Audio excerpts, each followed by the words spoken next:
Absolutely fascinating how a woman could walk in and watch her husband sliding in and out of her best friend and not slice and dice both of them. Bam. Now that's literature, folks. That's not from the book. That's from a deeply disturbed reviewer discussing The Art of Starting Over by Heidi McLaughlin. And please, let's not endorse violence, even metaphorically. Metaphorically. The reviewer gets it. This book is basically a how-to guide, how to have your life explode like a firework factory hit by lightning, and how to deal with the fallout.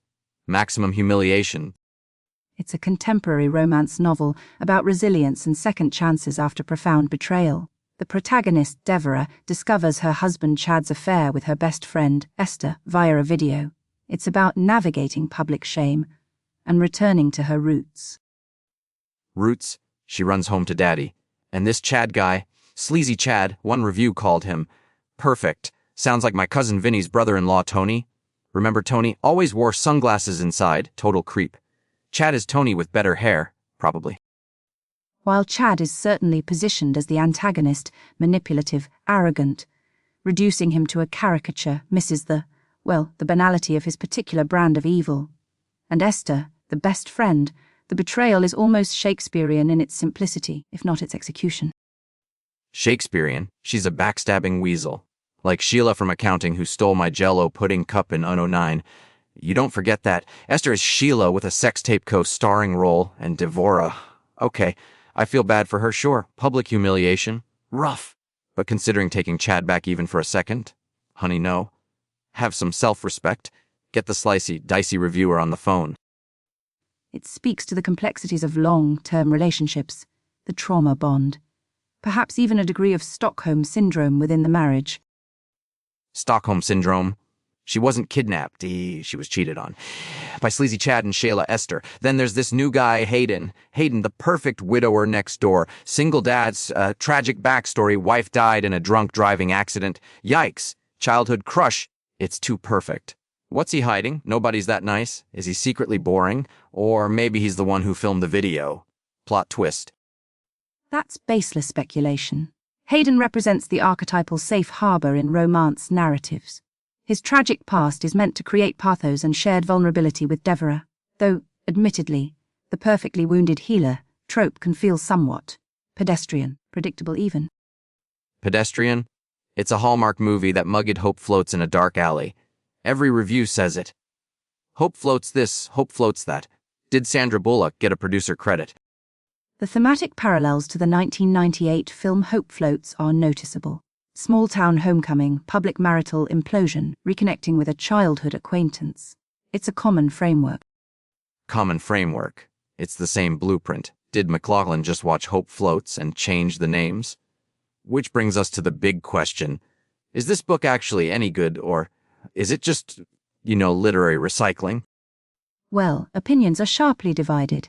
Some readers found it deeply moving, praising the emotional depth and the sweet romance. Others, like one reviewer you seem fond of, found the dialogue unrealistic and cringy.